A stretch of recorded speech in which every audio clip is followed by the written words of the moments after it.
Number 10. The graduation clause. A young motorist gets caught going through a red light on a traffic camera. Although Judge Caprio quickly takes apart the defendant's excuse that the signal was yellow, he still gets to know the accused. Looks it was red in the video, so... But then it turned red on you? It sneaked up on you? When the judge discovers the defendant is a high school student with college aspirations, he decides to waive the violation on one condition. The student must earn a college degree. Well, my chief investigator, Inspector Carrega, now to make sure you graduate from college. The way that Caprio encourages the student is heartwarming. Even though things go a little off the rails when the student claims he knows the judge's grandson, the case is still a great display of Caprio's kind nature. Someone's keeping something from me. We're going to have a family meeting tonight. Number 9. Honesty is the best policy. In this case, a father was charged with going a blistering 10 miles per hour over the 25-mile-per-hour speed limit. After asking a few questions, Judge Caprio invites the man's family to the front of the courtroom. Well, I didn't feel like we were, exceeding too much over the limit. Not too much? No, just a little? Yeah, just a little. I didn't mean... No, she... I was only the honest one. He then asks the defendant's son Menelik to say whether his father is innocent or guilty. Menelik doesn't hesitate to do the right thing and gives an honest verdict. Guilty or not guilty? What do you say? Guilty. Guilty. Everyone erupts in laughter as the boy incriminates his father. Fortunately for the defendant, Judge Caprio decides to dismiss the speeding charge. He also ends the case by giving Menelik a shout-out for his honesty. Just be careful down there. And you have a very honest young man as well. Good luck to you. Thank you. Thank you so much. Number 8. Learning how to stop. This case was short, but definitely entertaining. Deborah came to court thinking that she had 2 red light violations. Upon discovering she was sent a 3rd ticket for the same offense before she received the other 2, she formed an illogical defense. Deborah claimed that if she had known about the earliest ticket, she would have stopped herself from going through 2 more lights.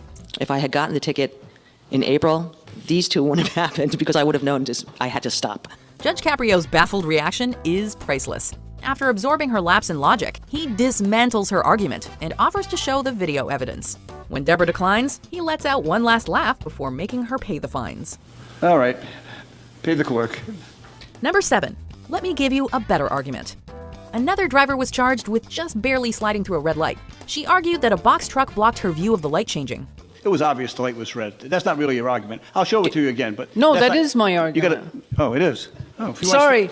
Stick with that one. It's because it's going nowhere. Let's take a look at it again. Judge Caprio checked the camera footage and quickly discounted her argument. However, he offers her a better defense that was based in traffic law.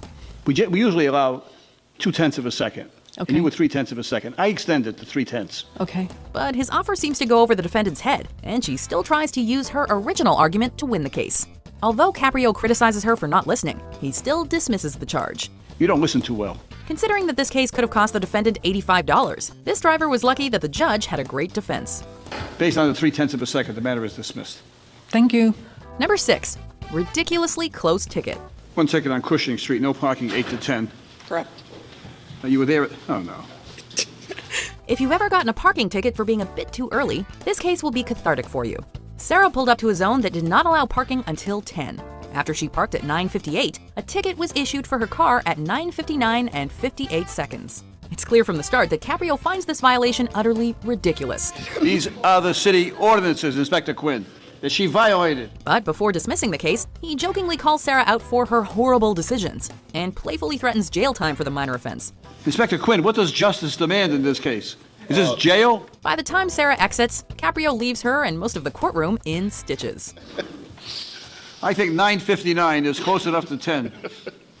Matter's dismissed. Thank you. Number 5. Instantly dismissed. A helmet-clad man named Jose Barrentos arrives to court to fight a parking ticket. Barrentos explains that his son was picking him up from the hospital after a recent brain surgery. But when a traffic officer saw his son had pulled up next to a fire hydrant, they received a parking ticket. After hearing the explanation, Judge Caprio doesn't hesitate to dismiss the case. Case is dismissed. I appreciate it, Your Honor. Thank you. Good luck.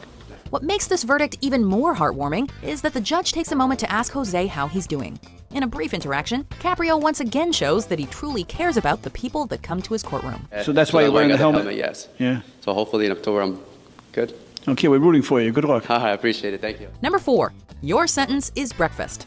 A young girl named Janice is called to the stand to judge her mother's case. After hearing her mom's argument, Caprio asks Janice to decide whether her mother will get a fine or be let off the hook. What's the number again? 50. So you want to charge her $50? After the girl hilariously chooses to charge her mother $50, the judge asks if the girl has eaten breakfast. When she shakes her head, the judge says the case will be dismissed if her mother takes her out to eat. Well, suppose I make a deal with your mom, okay? That if she buys you breakfast when you leave, that I'll dismiss it. This case wasn't even the only time a defendant got this delicious sentence. In Caprio's courtroom, you cannot underestimate the most important meal of the day. Now, I want you to order up I want you to order a lot of stuff because he's going to be saving $30. Is that a good deal? Yeah, just a little bacon. Okay. Number 3, way too many lights. You don't always need a complicated defense to succeed. In one case, a man is charged with going through a red light. He admits his guilt and adds that he was confused because there were mad lights at the intersection where he turned. In that location, it's like mad lights. I was confused. Instead of discounting the man's argument, Judge Caprio takes a closer look at it. He agrees that there were too many lights, while calling out the traffic controllers responsible for that intersection. In your lane of traffic, there's a green light. In the other lane of traffic, which is not your lane, there's a red arrow. After Caprio makes sure the defendant recognizes the problem, he dismisses the case. This verdict shows that Caprio really listens to arguments, even if he chooses to phrase it differently. See, I knew. He had a great argument. He came in well prepared today. Number 2, a veteran's speech. As soon as Judge Caprio reads the charges for a parking ticket, the defendant pleads guilty and asks to explain. The defendant reveals that he's a veteran and parked on the sidewalk of a VA hospital while receiving medical treatment. He goes on to highlight that parking is a consistent problem there and asks the judge to consider a lighter sentence for himself and other veterans that receive care near the hospital. For other veterans and myself, the fine is too hefty for the first-time offense in that area. Caprio responds with a heartfelt speech that commends veterans for their sacrifice. Whether it's in combat or whether it's in active duty in a foreign country or whether it's here, it makes no difference. They have sacrificed a period of time of their life to serve this country. He closes by dismissing the case along with any fees. In disposing of this case, what I'm going to say to you, sir, is thank you for your service, and the matter is dismissed. Thank you very much, Your Honor. I want to thank you for years of service to the community. Before we pass a verdict on our top pick, here are some honorable mentions. Baby's 4 years old. The party's going on at 2:30 in the morning. That's when the car was parked. So they were having a birthday party for a 4-year-old at 2:30 in the morning, Inspector Quinn. It must have been after the nap. I just want to say, regardless of the outcome, this is the best court experience I've had. We got Miss Rhode Island. Everyone's having a good time, so just want to say that. Well, clearly, Judge, he's been in a court before. I don't want you Oh, no, giving me no. the Milwaukee, right? No. I'm going to have to stop at every intersection 3 or 4 times before I cross the street now. That's right. Oh, you're not going to do that to me? No, I shall not. I promise. Okay, good. Number 1, grieving mother. I'm just really having a tough time, Your Honor. Andrea Rogers came into Caprio's courtroom with tickets totaling up to $400. In the middle of the proceedings, she's overcome with emotion. Yeah, the one on 11-1, I went to Social Security because they had cut my check.